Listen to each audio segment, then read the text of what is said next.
When that alarm clock goes off, there's at least 50% of the time where you just, that soft little pillow is just caressing your head and you want to stay there. And it takes discipline to go, nope, I'm going to get up out of this bed and I'm going to do what I'm supposed to do. We all average probably about 5 years of sleep. Work hard, sleep less.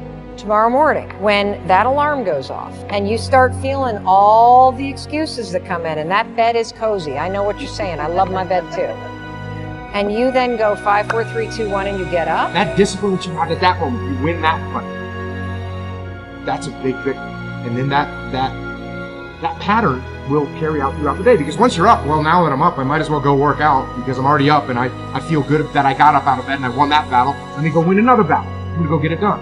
And that discipline carries on throughout the day. So now you take that and you expand that out over a week and a month, and you end up with more discipline. And it starts with that simple act of getting up and getting out of bed in the morning. I work out twice before everyone wakes up. So it started off 4 o'clock in the morning where I'd start with my cardio, then I'd have breakfast, and then I would go to the gym, and then I go to work. And I wake up at 4:30 in the morning because no one else is awake yet. So that gives me the opportunity to do things that I need to get done kind of selfishly for myself. And the big one in that category is working out. And it doesn't feel good at 4:30 when you get up, but by the time 7 o'clock rolls around and you've already worked out, and you've already gotten some work done, and you've got some time to say goodbye to your kids before they go to school, it's infinitely better than sleeping in until 6:45 and you get out of bed and now you missed your kids going to school or whatever. You're not prepared for the day. It's awful. Wake up at the same time every day. And if you pick that time and you start waking up at the same time every day, that's very good for you. It doesn't have to be 4:30. It could be 6:30. It could be 7. I don't know what your personal schedule is. Find out a time, pick it, set it, stick to it. Look, everyone has a problem with time. But the day has 24 hours and we sleep 6. Now I know there's some out there that say, whoa, I need 8. Well, I say just sleep a little faster. Because the bottom line is we have 6 hours of sleep, 24 hours are available, so you have 18 hours now available to your work, your family, your hobbies, and also to learn something new or to do something new, which could easily be that you want to learn a new language, to read a book every week, or you say, I'm gonna go and reshape my body. So you're gonna go and take this hour out of your schedule and say, I'm gonna train an hour every day. So this is for most people a huge challenge, but it is totally doable, I can tell them, because the kind of things that I did when I came to this country, I mean, I went to school, I was working in construction, I was working out my 5 hours a day, I was taking acting classes from 8 o'clock at night to 12 midnight, I was doing all of those things. I wanted to make sure that out of the 24 hours of the day, that I don't waste one single hour. Those hours were too precious. And so there I just want to tell people, don't give me this thing, I have a difficult time with the time and I don't have time for this and I don't have that. You have time, you make the time. Sometimes, even if you're the most highly motivated person in the world, that grind starts to beat you down a little bit. And that's when you have to stop looking at the short-term thing, because that's not getting you to get it done. And you got to look, okay, what is the long-term goal that I'm looking at? What am I really trying to get done in the long term? And you say, oh, you know what? I'm actually waking up today early so I can be ahead of the curve, so I can sell more of these widgets or whatever, so that I can buy a house. And you know what? Today matters. Today matters. This decision that I'm making right now is that first step. It's me taking one stroke, swimming in the right direction, heading towards the shore. And if I don't take this, I'm not making any progress. I've been struggling, still had all the same problems. We still had a lien on the house, still facing bankruptcy, still fighting like crazy. I was still unemployed. The next morning, the alarm goes off, and I pretended NASA was there.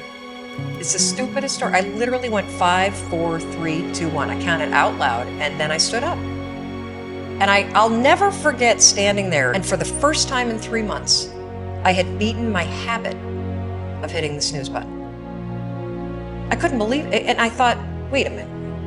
Counting backwards? That is the dumbest thing I've ever heard in my entire life. Well, the next morning I used it again and it worked. The next morning I used it again and it worked. The next morning I used it again and it worked. And then I started to notice something really interesting. There were moments all day long, just like that 5-second moment in bed, where I knew, knowledge, what I should do. And if I didn't move within 5 seconds, my brain would step in and talk me out of it. Every human being has a 5-second window, might even be shorter for you. You have about a 5-second window in which you can move from idea to action before your brain kicks into full gear and sabotages any change in behavior. Because remember, your brain is wired to stop you from doing things that are uncomfortable or uncertain or scary. It's your job to learn how to move from those ideas that could change everything into acting on them in the smallest moment.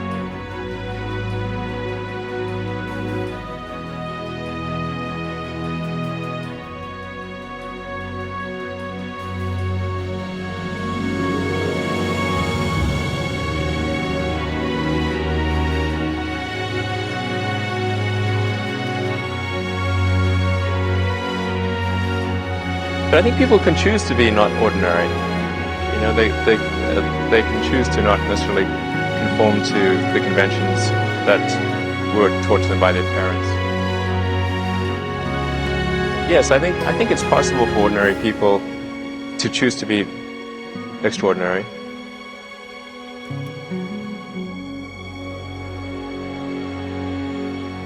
I think also just don't be afraid of new arenas. You know, you can get a book, you can learn something, and experiment with your hands, and just make it happen. Find a way or make a way to get something done.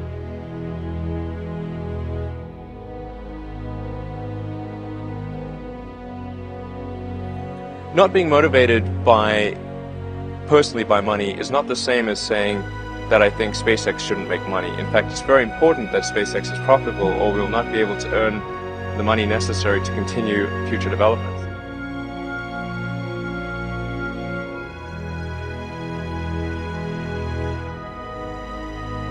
It's like the Nike slogan, just do it. That's, just showing up is half the battle. You got to try hard to do it, and don't be afraid of failure. You also need to be rooted in reality. So you shouldn't. It's easy to get high in your own supply.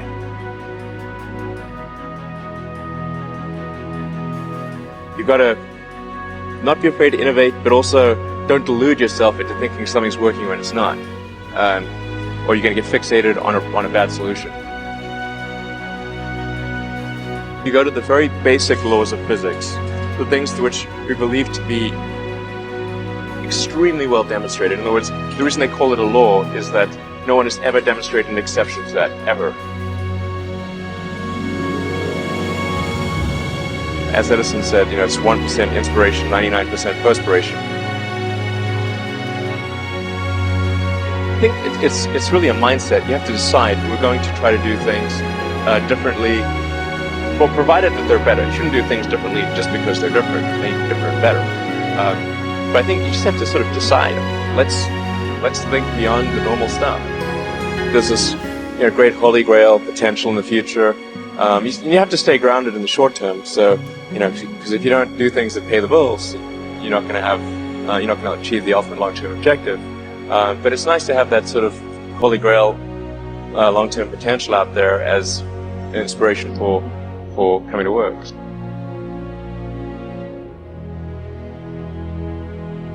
No, I'm a volunteer. I don't need the money. There's nothing. It's not like I'm sitting here saying, I wish I could buy such and such a thing. I could buy it. I get paid minimum wage, actually. I don't even get overtime.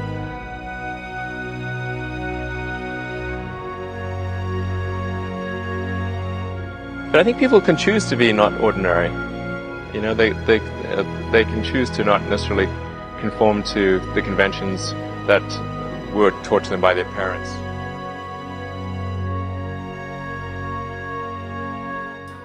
Yes, I think it's possible for ordinary people to choose to be extraordinary.